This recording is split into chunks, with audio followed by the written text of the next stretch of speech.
All right, folks, we're here in my old neighborhood. This is where I grew up at, here on Lexington Lamberton location. As you all can see, let me just kind of give you a glance over here. This used to be a house over here, and there was an apartment building right across the street. And as you can see, my neighborhood, my old neighborhood rather, has really changed big time. I see we still have this large apartment building right here, right in front of me. Okay, I'm turning on Lexington right now, my old neighborhood. And we have, that churches always have been there over there on the left there. And we used to own, when my father was living, that lot right across the street from the church. My mother ended up selling it. But yes.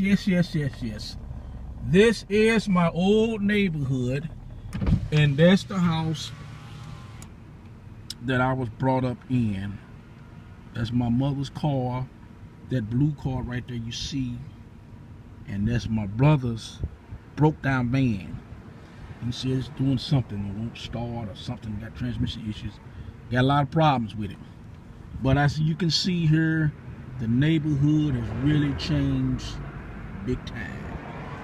Alright, now I'm finna go in here and surprise my mother.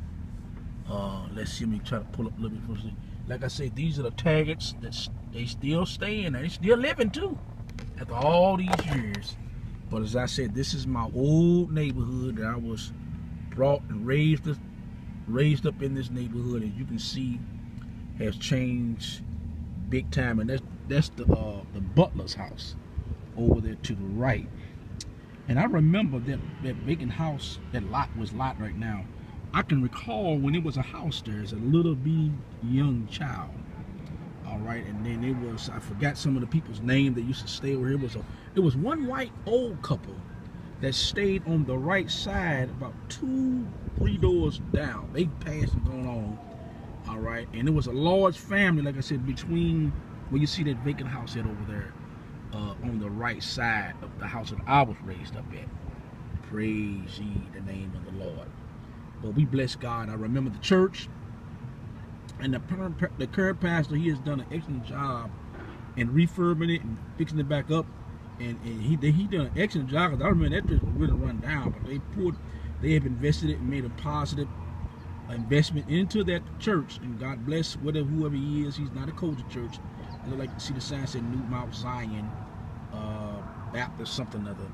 But we bless God for what God is doing still in our neighborhood. And church, let's just pray that God will, redeem the time, and that God will restore our neighborhood and our community, because we need a lot of restoring done in this day and time. God bless you, church. Amen.